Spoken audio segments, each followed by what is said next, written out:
ప్రభుత్వాలు పాలకులు వ్యవసాయ రంగానికి ఇవ్వవలసినటువంటి ప్రాధాన్యత ఇవ్వలేదు. వ్యవసాయ రంగం నిర్లక్ష్యానికి గురైంది. గౌరవ ముఖ్యమంత్రి కేసీఆర్ గారు అధికారంలోకి వచ్చిన తర్వాత స్వయంగా వారు రైతు కాబట్టి రైతు కష్ట నష్టాలు తెలిసినటువంటి వ్యక్తిగా వ్యవసాయ రంగాన్ని బలోపేతం చేయాలి, రైతులను ఆదుకోవాల్సినటువంటి బాధ్యత ప్రభుత్వాల మీద పాలకుల మీద ఉందని చెప్పి భావించి రైతు బంధు పథకాన్ని ఆలోచించి ఎకరానికి 5,000 రూపాయలు, కారుకు సంవత్సరానికి 10,000 రూపాయలు అందించి వ్యవసాయ రంగాన్ని బలోపేతం చేయాలనే ఉద్దేశంతో ఈ పథకాన్ని ప్రవేశపెట్టారు. నిజంగానే భారతదేశంలో ఏ రాష్ట్రంలో కూడా ఈ పథకం లేదు. అటువంటి పథకాన్ని గత శాసనసభ ఎన్నికల్లో పిసిసి అధ్యక్షుని హోదాలో నేటి ముఖ్యమంత్రి రేవంత్ రెడ్డి గారు రైతు బంధు 5,000 రూపాయలు ఏం సరిపోతే ఒక కారుకు 7,500 రూపాయలు ఇస్తా అని చెప్పి ఎన్నికల మేనిఫెస్టోలో పెట్టి, అంతేకాకుండా ప్రజల ముందుకు పోయి 2 పంటలు ఏంది ఎవరి కోసం ఇస్తారు, రైతులు 3 పంటలు పండిస్తారు, 3 పంటలకు ఇవ్వాలని ఈ విధంగా హామీలు ఇచ్చి ప్రజల విశ్వాసాన్ని పొంది అధికారంలోకి వచ్చిన తర్వాత ఇప్పుడు ఈరోజు దరఖాస్తులు అడుగుతున్నారు. మరి 5, 6, 7 తారీఖులలో 3 రోజులలోనే దరఖాస్తులు నింపి ఇవ్వాలని దాని కట్ ఆఫ్ డేట్ కూడా 7వ తారీఖుని పెట్టారు. దేని కొరకు ఈ దరఖాస్తులు అవసరం? ప్రజాపాలనలో మీరు కోరినటువంటి దరఖాస్తులనే కాలం నెంబర్ 2 రైతు బంధు, రైతు భరోసా ఎన్ని ఎకరాలకు వస్తుంది, ఎంత సాగు అవుతుంది, ఎంత విస్తీర్ణం అని చెప్పి ఆల్రెడీ డిక్లరేషన్ తీసుకున్నటువంటి ఆధారాలు మీ దగ్గర ఉన్నాయి. మీ దగ్గర ఒకసారి ప్రజాపాలన పేరుతో తీసుకున్నారు, దాంట్లో అన్ని వివరాలు ఉన్న తర్వాత ఇప్పుడు దేని కొరకు మళ్ళీ కొత్తగా దరఖాస్తులు అడుగుతున్నారు. దీనికి కారణం లేదు.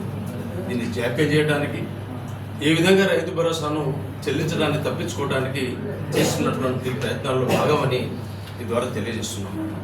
నిజంగానే మరి 3 పంటలు కనుక లెక్కేస్తే ఇప్పుడు రేవంత్ రెడ్డి గారు మన మిత్రులు చెప్పినట్టు 2 పార్లకే లెక్కేస్తే 17,500 రూపాయలు ఈ లెక్కన బాకీ ఉన్నాడు. కేసీఆర్ గారు కరోనా కష్టకాలంలో కూడా రైతులను ఆదుకోవాలనే ఉద్దేశంతో వ్యవసాయ రంగాన్ని బలోపేతం చేయాలని చెప్పి సకాలంలో పెట్టుబడి అందించినటువంటి గొప్ప నాయకుడు, గొప్ప పాలకుడు కేసీఆర్ గారు.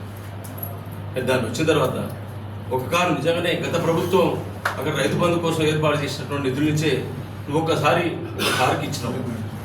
మధ్యలో ఒక కారు పోయింది, 2వ కారు పెట్టుబడి కూడా వచ్చింది, నార్లు కూడా పూర్తిగా వస్తుంది. కానీ ఇంకా నువ్వు దరఖాస్తులను కోరుకునేటువంటి పని మీద ఉంటే నువ్వు రైతులకు రైతు భరోసా చెల్లించాలనే చిత్తశుద్ధి నీకు లేదని అర్థమవుతుంది. ఎందుకంటే మాటకు దుర్వినియోగం అవుతున్నది. రైతు బంధు వ్యవసాయానికి సాగు చేయనటువంటి భూములు కూడా ఇస్తున్నావు అని చెప్పి అనేక దఫాలుగా మీరు విమర్శలు చేస్తున్నారు. నిజంగానే ఎవరికి రైతు బంధు రావాలన్నా మనం అందరం అర్థం చేసుకోవాల్సినటువంటి అవసరం ఉంది. పాస్బుక్ను ఆధారంగా చేసుకొని మాత్రమే రైతు బంధు ఇచ్చినాము. ఈ పాస్ పుస్తకాల పద్ధతి ఎవరు పెట్టారు? గత కాంగ్రెస్ ప్రభుత్వాలే పాస్ పుస్తకాల పథకం పెట్టారు. మీరు ఇచ్చినటువంటి పాస్ పుస్తకాలను వీళ్ళు తద్వారా రికార్డు ట్రాన్స్ఫర్ చేసుకొని ఆ పాస్ పుస్తకాల ఆధారంగానే సాగు చేస్తున్నటువంటి భూములకు మాత్రమే పాస్ పుస్తకాలు ఇచ్చేటువంటిది చట్టంలో ఉంది.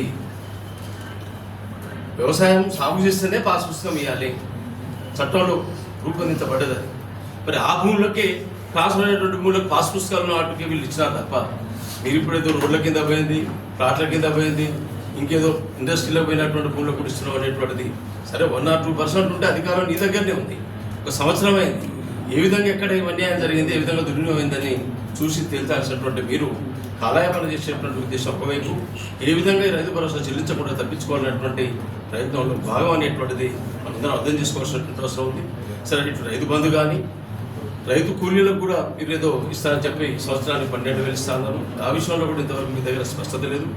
కౌలు రైతులకు కూడా సమానంగా రైతు భరోసా ఇస్తా అన్నారు. మరి ఏ విధంగా దానికి గైడ్లైన్స్ ఫ్రేమ్ చేశారో కౌలు రైతులు ఐడెంటిఫై చేసే దాంట్లో మీ దగ్గర ఉన్నటువంటి ఆధారాలు ఏంటో కూడా స్పష్టత లేనటువంటి వ్యవహారం.